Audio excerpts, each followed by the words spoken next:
말씀의 제목을 따라 하겠습니다. 성령의 충만함을 받으라. 말씀의 은혜 받기를 주님의 이름으로 축복합니다. 예수님의 승천을 목격한 제자들은 주님의 분부에 따라 성령 세례를 받기 위해서 감람산에서 예루살렘 마가의 다락방에 다 돌아왔습니다. 그 마가의 다락방에는 베드로를 비롯한 11명의 제자들, 또 예수님을 따랐던 여자들, 예수님의 어머니 마리아와 동생들, 그리고 많은 제자들이 왔는데 숫자가 120명쯤 됐습니다. 그들은 그곳에서 주로 기도에 힘을 썼고 베드로의 제안에 따라서 배반자 가룟 유다를 대신할 사도 한 사람을 제비를 뽑아서 선출을 했는데 마띠아라는 사람이 됐어요. 그래서 다시 예수님의 제자 12명이 완성이 됐습니다. 오늘 본문 1절을 보면 다락방에 모인 120명의 제자들이 뜨겁게 기도를 하는 가운데 어느덧 열흘이 지나고 오순절이 되었습니다. 우리 1절을 같이 읽어봅니다. 시작. 오순절 날이 이미 이름에 그들이 다 같이 한 곳에 모였더니. 1세기 유대인들에게 오순절은 6월절 이후 50일째 되는 날입니다. 그날은 농경축제인데 농부들이 수확한 첫 단을 하나님 앞에 감사로 드리고 남은 농작물도 잘 거두게 해달라고 기도하는 날이었습니다.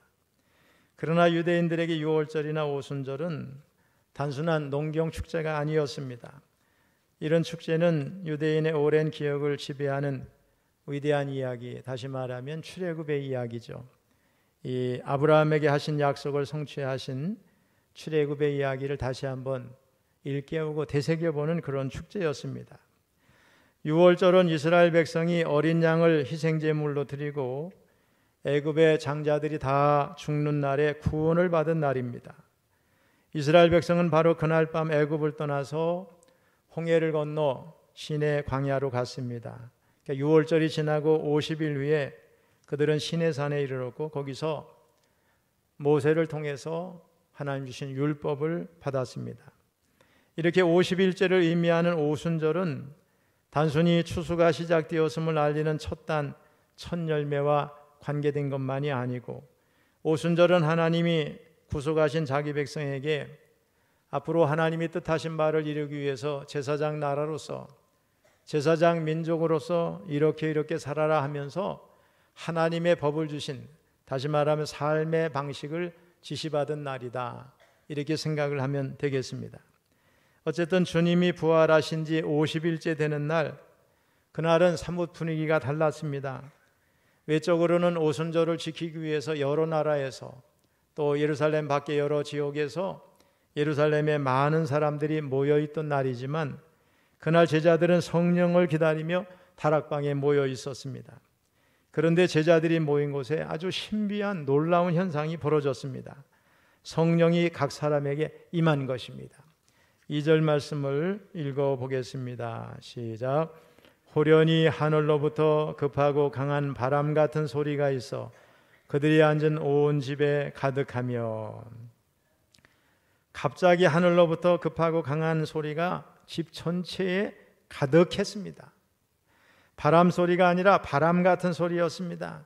그것은 영적인 소리, 하늘의 소리였습니다. 들어본 자만이 아는 분명한 소리였습니다. 부인할 수 없는 어떤 소리가 귓전을 때렸습니다. 판청이 아니라 120명이 동시에 들을 수 있었던 소리였습니다. 하늘의 바람 소리였고 하늘의 숨소리였고 하나님의 호흡이었습니다. 성령이 바람이 불었습니다. 성령의 바람은 그냥 바람이 아니라 하나님의 호흡, 하나님의 영, 하나님의 생기인 줄로 믿습니다. 하나님의 생기가 오순절 마가의 다락방에 모여 기도하던 무리들에게 바람처럼 불어왔습니다. 이것이 오순절의 시작이었습니다. 바람이 불었지만 바람이 어디서 와서 어디로 가는지 아무도 알 수 없는 것처럼 성령도 그렇습니다.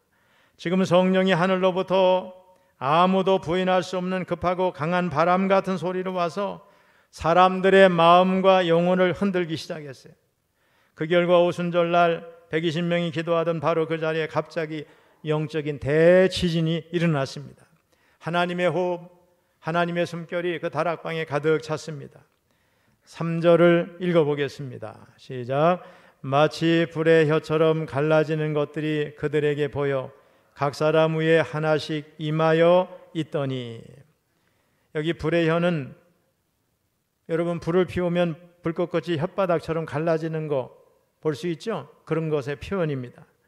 분명히 불이 아니라 불의 혀 같은 것이 각 사람 위에 임했습니다. 어떤 불이 거기 있는 것이 사람들에게 다 보여졌습니다. 한 사람에게만 보인 것이 아니라 거기 있는 모든 사람에게 혀같이 갈라지며 살아 움직이는 불들이 보였습니다. 한 곳에 불덩어리로 뭉쳐있는 것이 아니라 각 사람의 머리 위에 임했습니다. 모인 한 사람 한 사람의 머리 위에 지금 성령의 불이 임한 것을 느낄 수가 있었습니다. 능력을 주고 모든 것을 변화시키는 하나님의 불이 지금 사람들의 눈에 보이기 시작한 것입니다. 구약시대에는 이 불이 모세에게만 보였어요. 떨기나무 불꽃 가운데 이제 음성을 모세가 듣지 않습니까? 불이 탄 것처럼 그렇게 보였습니다. 구약시대는 또 엘리야 선지자에게만 하나님의 불이 임하는 놀라운 역사가 있었어요. 그 외에도 물론 많이 있었지만 이런 특별한 사람들에게 불의 역사가 있었습니다. 그런데 오순절 이후 신약시대에는 모든 믿는 자에게 이 성령이 임한 줄로 믿습니다. 성경은 120명 모두에게 임했다고 말씀을 하고 있습니다. 이 불이 오늘날 교회를 움직입니다.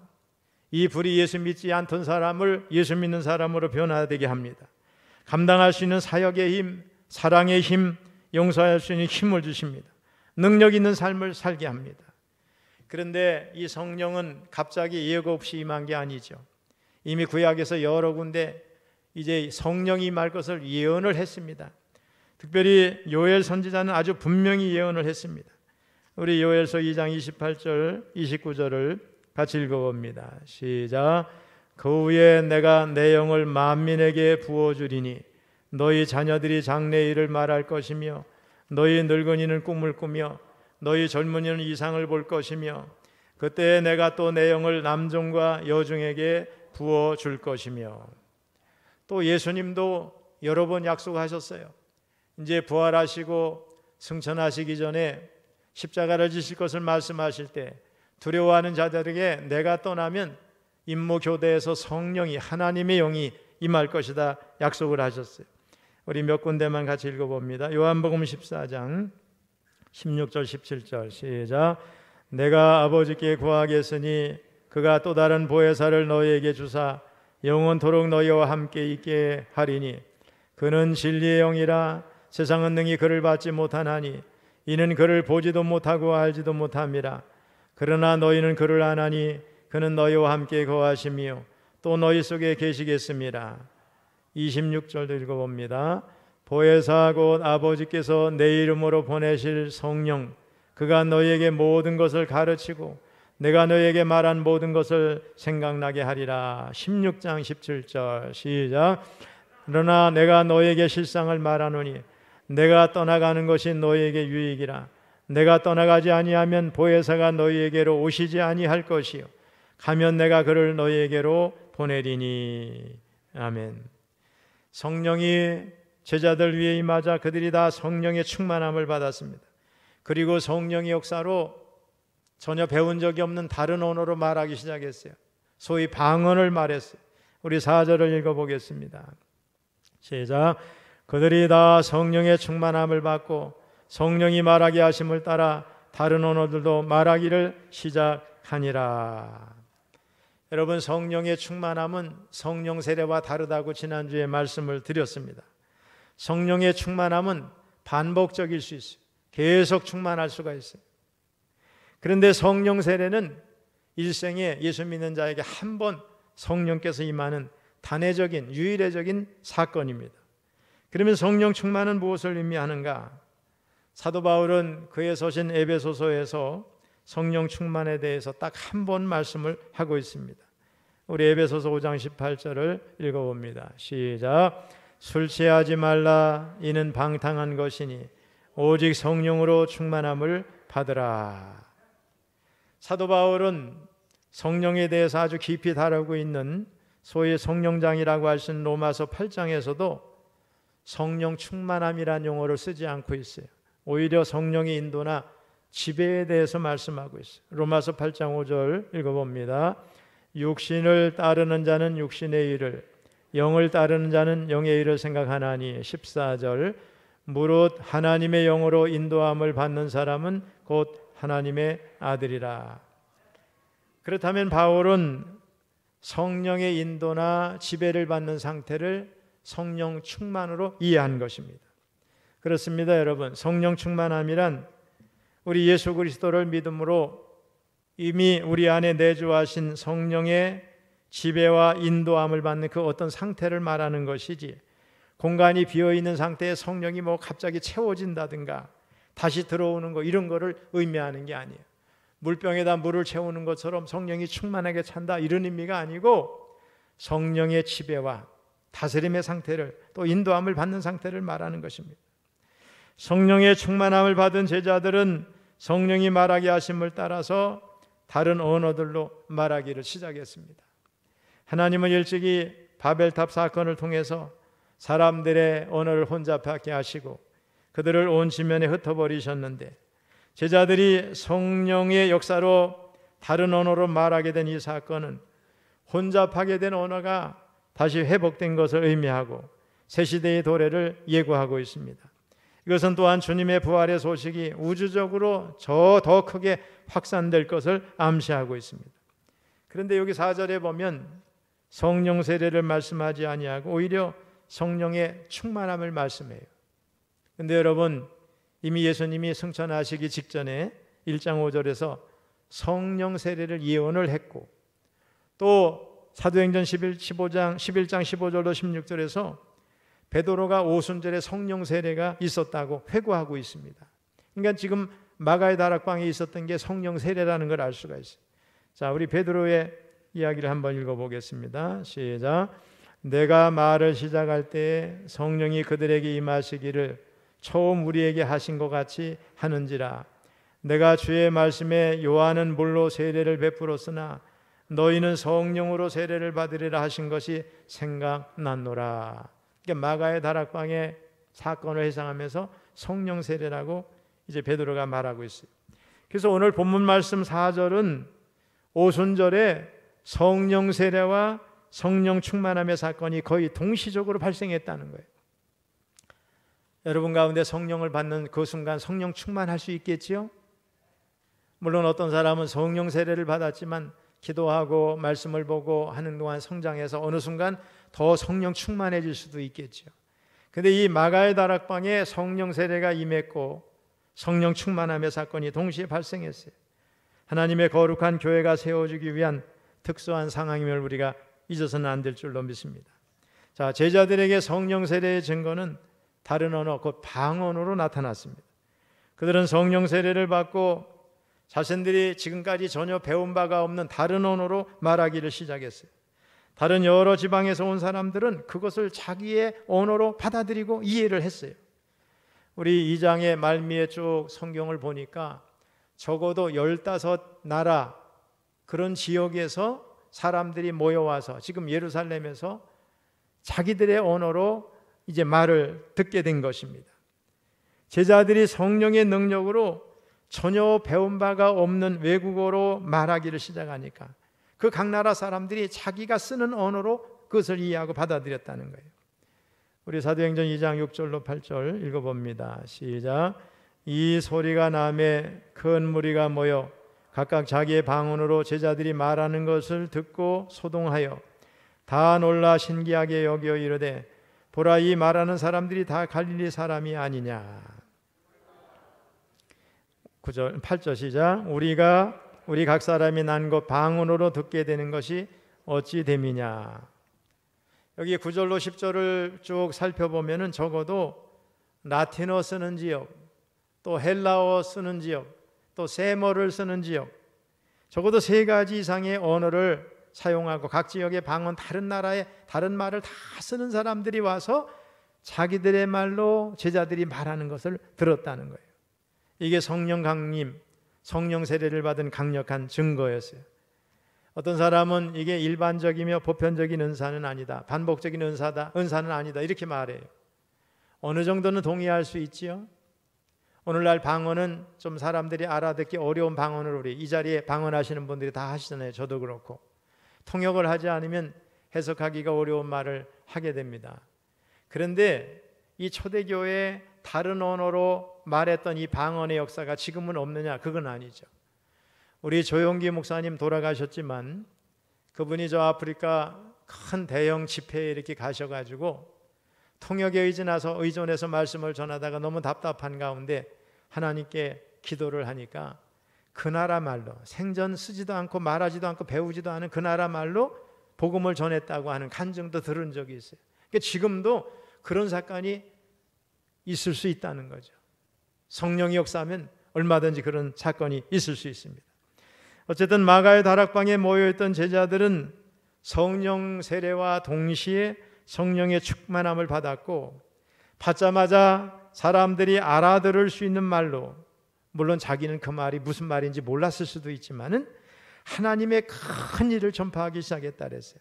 하나님의 큰 일이 뭐냐?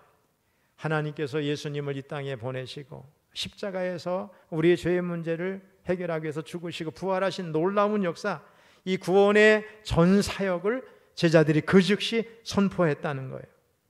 그런데 사람들이 그 제자들이 막 방언을 말하는 모습을 보면서 대낮인데 저 사람들이 술 취한 게 아니냐 이렇게 생각을 할 때 베드로가 11 사도와 함께 일어서서 설교를 합니다.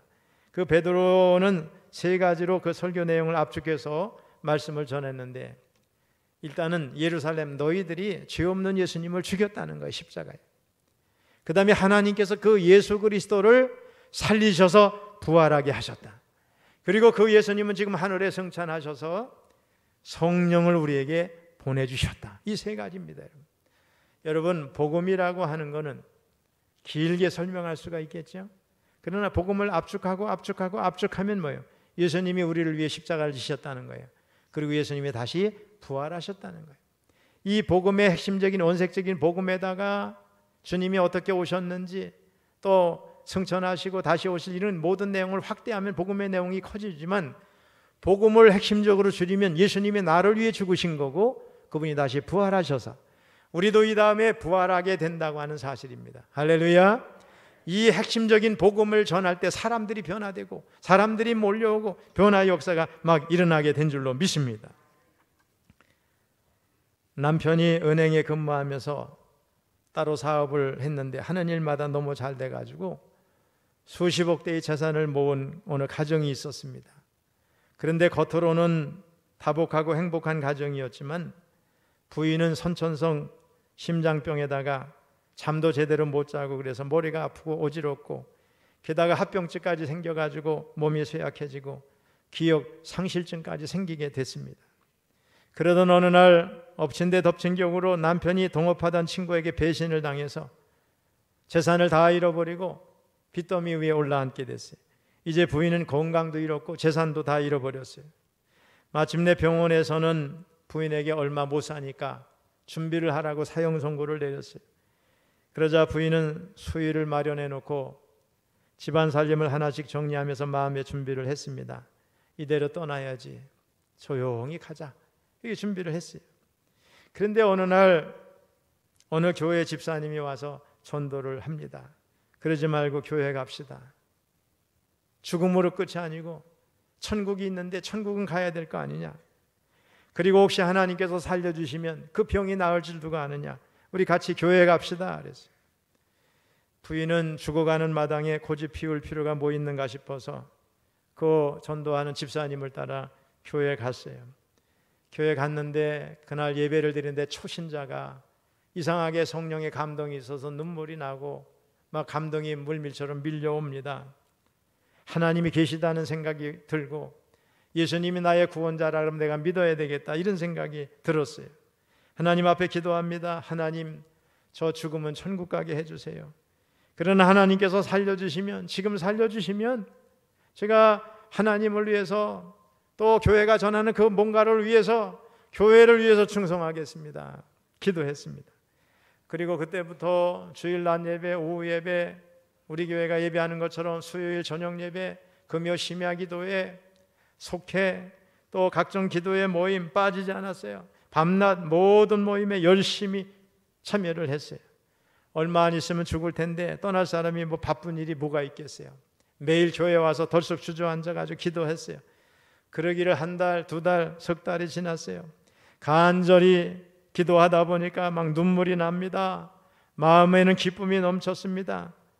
그래서 성령의 충만함을 받게 됐어요.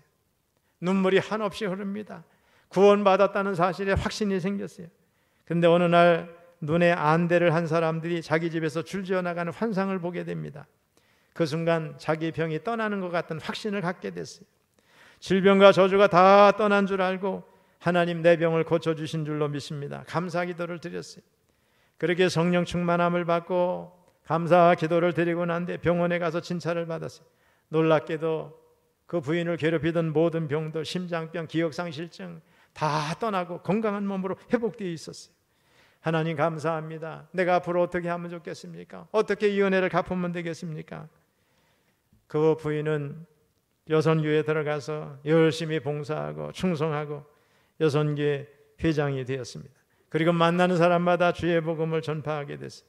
하나님께서 나에게 구원과 축복을 허락해 주셨다고. 여러분, 체험신앙에다가 성령 충만해서 복음을 전하니까 많은 사람들이 변화를 받고 교회 이제 전도가 됐습니다. 우리 주한장로교회 나겸일 목사님, 그분 이제 은퇴하셔 원로 목사님이 되셨지만은 신학교에 들어갔더니 나이가 제일 많은 거예요. 수줍음도 많은 목사님이셨어요. 어느 날 설교학 시간에 자기 설교를 하는 시간에 설교를 하는데 창피해가지고 한참 나이가 어린 이제 동기들 앞에서 설교하다가 말을 잇지 못하고 부끄러워서 그냥 내려왔다는 거예요. 설교도 못하고 부끄러움이 많고 늦게 간 우리 나겸일 목사님, 그분이 어느 날 진단을 받았는데 말기암인 거예요. 이제 곧 죽게 되는 겁니다, 여러분. 근데 죽기 전날 하나님 앞에 병상에서 하염없이 눈물을 흘리면서 기도하죠. 하나님 나를 살려달라고, 살려달라고, 살려달라고. 그런데 새벽녘쯤에 그 이튿날이면 죽을지도 모르는데 그냥 하혈을 하고 전부 쏟아냈어요. 근데 놀라운 일이 벌어졌어요.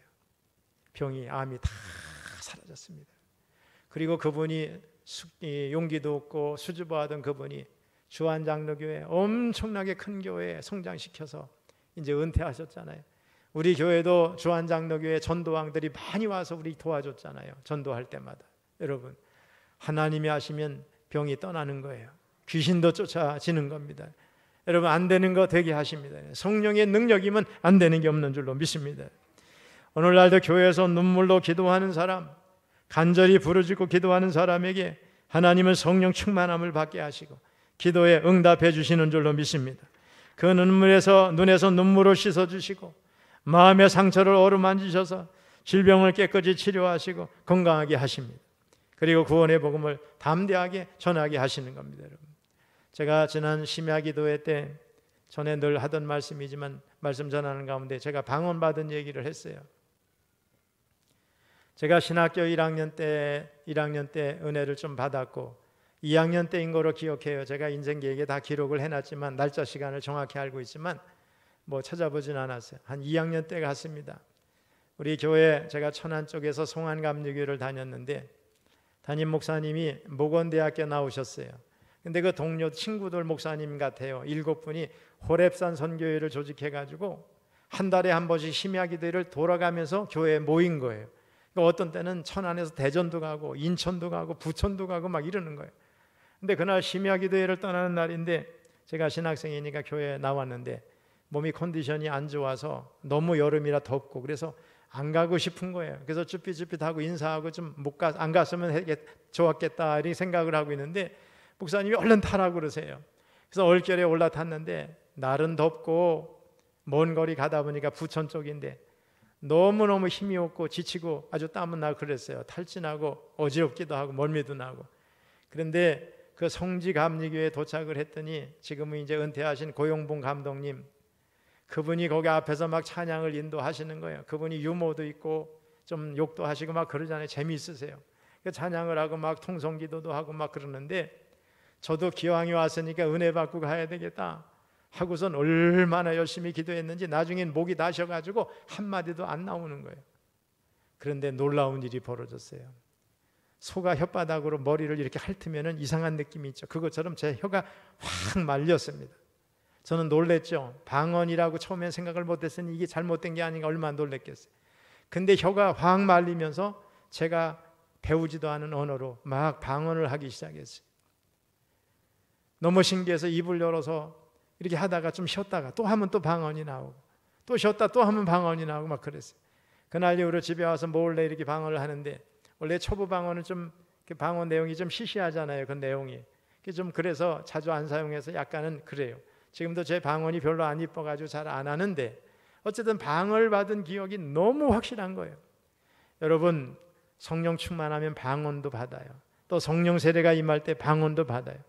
여러분에게 이런 능력이 있으시길 바랍니다. 여러분, 오늘날 오순절 교단은 되게 성령 세례 받을 때 방언을 한다고 얘기하는데, 우리 오순절 교단이 생겨지게 된 다 계기가 감리교 목사님들 통해서 아주사 부흥운동에서 이제 시작이 돼. 거기서도 방언이 터졌어요. 우리 교인들 가운데 방언하시는 분이 계시죠? 많이 계시죠, 여러분 열심히 방언하세요. 그래서 성령 세례 받지 못한 분들은 성령 세례 받으시길 바랍니다. 성령 충만해서 능력도 받으시기를 바랍니다. 사랑하는 성도 여러분, 사도행전은 성령행전이라는 별명을 가지고 있습니다. 이러한 성령의 역사는 초대교회를 탄생시키고 확장시키는 원동력이 됐습니다. 본문에 기록된 오순절 성령 강림 사건은 역사의 흐름을 완전히 바꿔놨습니다. 갈릴리 바다에서 고기잡이나 하던 어부들, 그 당시 이스라엘 백성들에게 매국노라고 손가락질 당하던 세리 등이 역사의 주역으로 등장을 했습니다. 오순절 성령 강림 사건 이후에 다락방에 모여서 방문을 걸어 잠그고 두려워 떨던 갈릴리 촌부들이 방문을 걷어차고 나와서 예수님의 죽음과 부활을 담대하게 외치기 시작했습니다. 그리고 자신들의 생명을 예수님 앞에 초계와 같이 버릴 수 있는 자들이 되었습니다. 그들은 마케도냐의 알렉산더 대왕도, 로마의 황제들도, 중국의 진시황도 해결하지 못했던 죽음과 영생의 문제를 해결했습니다. 그리고 400년이 채 흐르기 전에 세계를 지배했던 로마가 그들이 전했던 복음 앞에 항복하고 말았습니다. 여러분, 무엇이 갈릴리 촌부들을 이토록 능력 있는 사람으로 만들었는가? 성령 강림 사건입니다. 성령이 임하자 그들이 변화됐습니다. 기도는 변화의 종교입니다. 기독교는 변화의 종교입니다. 성령의 능력이 사람들을 변화시키는 줄로 믿습니다. 기독교의 시작은 이렇게 역사적인 사건을 사실적으로 체험한 데서 비롯됩니다. 그 사건이 바로 오순절 사건입니다. 참된 기독교는 단순한 하나의 사상이 아닙니다. 이론도 아닙니다. 교리도 아닙니다. 물론 교리는 중요하지만, 그러나 기독교의 본질은 교리 이상의 사건이요, 사실이요, 체험이요, 리얼리티, 그 실제인 줄로 믿습니다. 여러분, 세상을 변화시키는 기독교 공동체는 성령이 임한, 다른 말로 말하면 성령 하나님이 함께하는 공동체인 줄로 믿습니다. 성령님이 임재하지 않는 제자들의 이전 모습과 이후의 모습은 극을 달리고 있어요. 성령이 임하기 전에 그들은 예수님을 배반하고 나약하며 제사장들과 서기관들의 눈에 뜰까 걱정하고 몸을 숨기는, 또 자기들이 어디로 가야 할지 모르는 불쌍하고 어리석은 무리들에 불과했습니다. 그런데 성령 하나님이 임하고 나서 그들은 변혁과 변화의 태풍을 몰고 오는 자들로 바뀐 줄로 믿습니다. 숨었던 장소에서 뛰쳐나와 사람들에게 전진하며 이제 그리스도의 용사로 뒤바뀌게 된 줄로 믿습니다. 이렇게 성령은, 따라해보세요, 생명의 영, 다시 살게 하는 영, 변화의 영, 진리의 영, 생명을 잉태하는 영, 생명의 바람을 불어오게 하는 영, 할렐루야, 이런 영인 줄로 믿습니다. 그러므로 오늘 이 예배에 참석한 성도 여러분 모두 성령의 충만함을 받으시기를 주님의 이름으로 축원합니다. 우리 아멘을 계속해서 크게 하시기 바랍니다. 성령 충만 받으시기를 축원합니다. 또 여러분 가슴에 이 성령의 바람이 불기를 소원합니다. 그래서 마른 뼈 같은 신앙이 생명의 군대가 되기를 바랍니다. 여러분 가정에도 이 성령의 바람이 불기를 바랍니다. 그 결과 싸늘한 공간이 생명의 훈기로 가득 채워지기를 축원합니다. 우리 교회에 이 성령의 바람이 불기를 바랍니다. 부서마다, 기관마다, 지역마다, 속회마다 불이 붙기를 바랍니다. 기도의 불이 붙기를 바랍니다. 찬송의 불이 붙기를 바랍니다. 전도의 불이 붙기를 바랍니다. 식어버린 가슴에 뜨거운 성령의 불이 붙어서 싸늘해진 헌신의 마음에 불이 붙기를 바랍니다. 성령의 바람이 여러분 가슴속에 불어와서 고동치는 생명의 열기로 가득 차기를 바랍니다. 여러분, 성령의 역사만 이 나라의 소망입니다. 이 나라의 희망입니다. 이 땅의 교회들의 소망은 성령의 역사입니다. 우리 교회 소원도 성령의 역사입니다. 우리 교회 소원도 희망도 성령의 역사입니다. 여러분 가정에도, 여러분 자녀에게도 희망이 성령의 역사입니다. 성령이 임하시면 사람이 달라집니다. 능력의 사람이 됩니다. 부정적인 사람이 긍정적인 사람이 됩니다. 절망하던 사람이 용기 백배하는 사람이 됩니다. 희망이 없던 사람이 꿈을 가진 사람이 됩니다. 여러분, 성령이 임하시길 바랍니다. 여러분, 병마가 떠나기를 바랍니다. 귀신이 떠나가기를 바랍니다. 여러분, 다시 한번 앉은 자리에서 일어나는 저와 여러분 될 수 있기를 주님의 이름으로 축원합니다.